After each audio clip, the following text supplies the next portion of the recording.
Good morning, আশা করি তোমরা ভালো আছো। আমিও ভালো আছি। অ্যাটমবার্গের এই ফ্যানটা অর্ডার দেওয়া হয়েছিল, তো একদিনের মধ্যেই চলে এসছে। এটা একটা স্ট্যান্ড ফ্যান। আমি ভাবলাম নিজেই হয়তো এটাকে করে নিতে পারবো, সেট করে নিতে পারবো, কিন্তু আলটিমেটলি হলো না। ইলেকট্রিশিয়ান এসেই এটাকে সেট করে দিল। এটা একটা রিমোট কন্ট্রোল ফ্যান, সেজন্যই আমি এটা কিনলাম। আমার ভিডিও করার সময় ভীষণ দরকার পড়ে, ফ্যানগুলোকে সব অফ করতে হয়। তো এটাকে যদি এমনি সুইচ অন সুইচ অফ করার সুযোগ থাকে তাহলে আমার জন্য একটু ইউজফুল হয়। এটা একটু টিল্ট হয় নিচের দিকে, কিন্তু এটা ছোট বড় করা যায় না। এটা কিনে আমার ভালোই লাগছে। যে কাজটার জন্য আমি দৌড়ে ছুটে চলে আসলাম, মানে আমরা দুজনেই দৌড়ে ছুটে চলে আসলাম, সেটা হচ্ছে এইটা।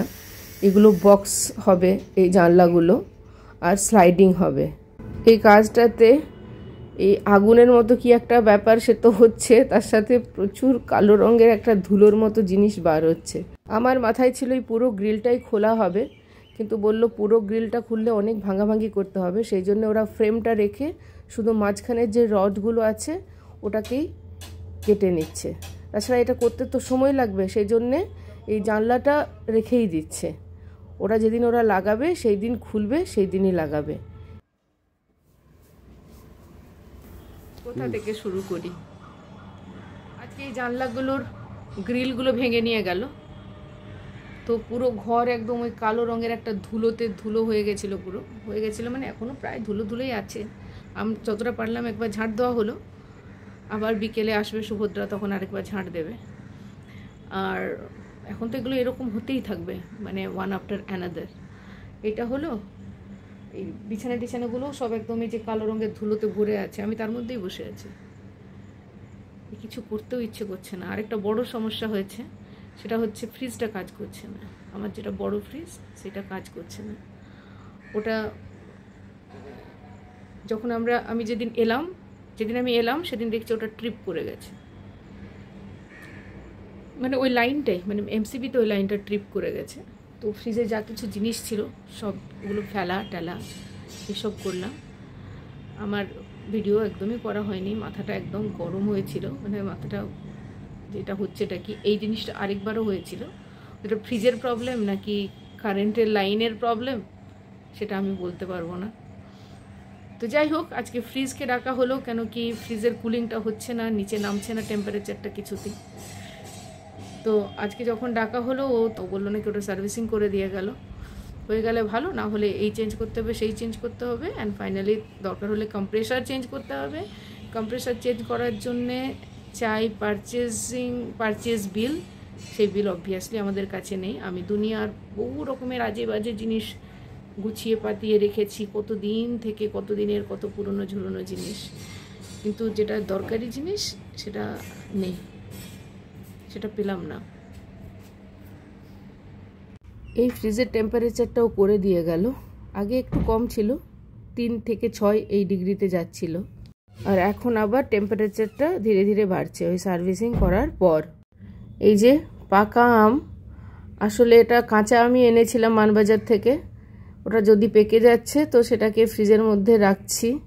এই দেখো আমার ছোট্ট ফ্রিজ, এটা কোনোদিন কোনো ঝামেলা করেনি, যেমন করে ইউজ করেছি তেমন ভাবে কাজ করেছে, আর এইটার নখরার শেষ নেই।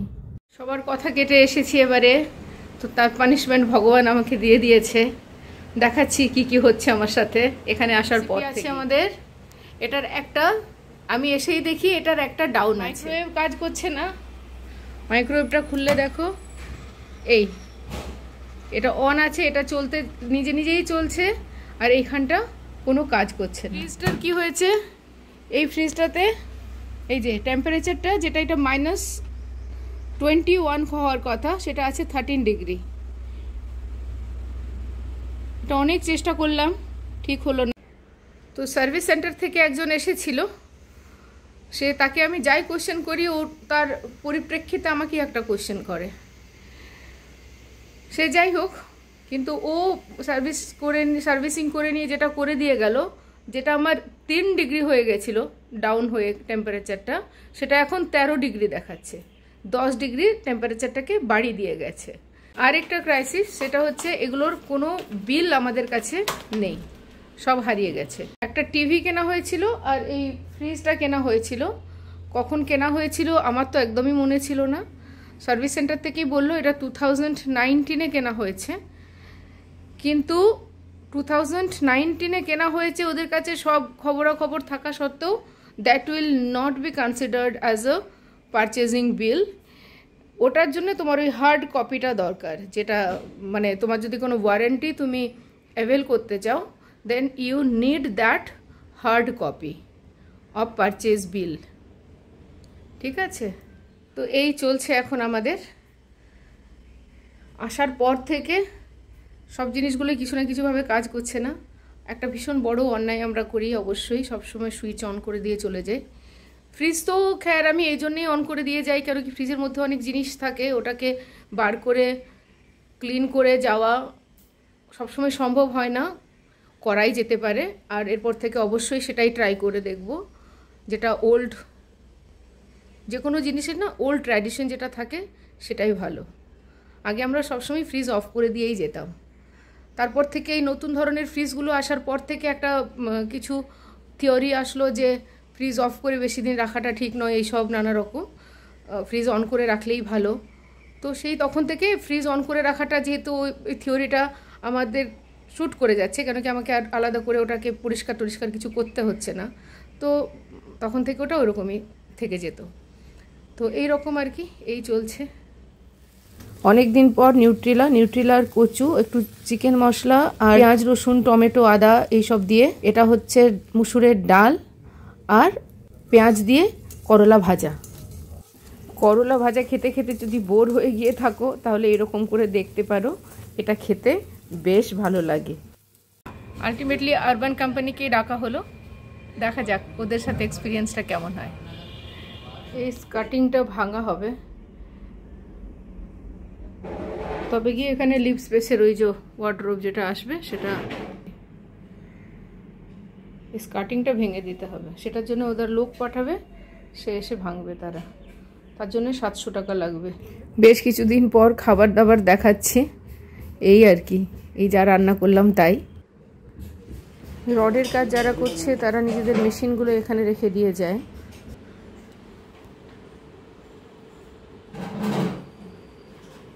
মাইক্রোওয়েভটা একদমই খারাপ হয়ে গেছে, ভেতরটা পুড়ে গেছে। এসিটা থেকেও জল পড়ছিল, তাই আরবান কোম্পানিকে ডাকা হয়েছে।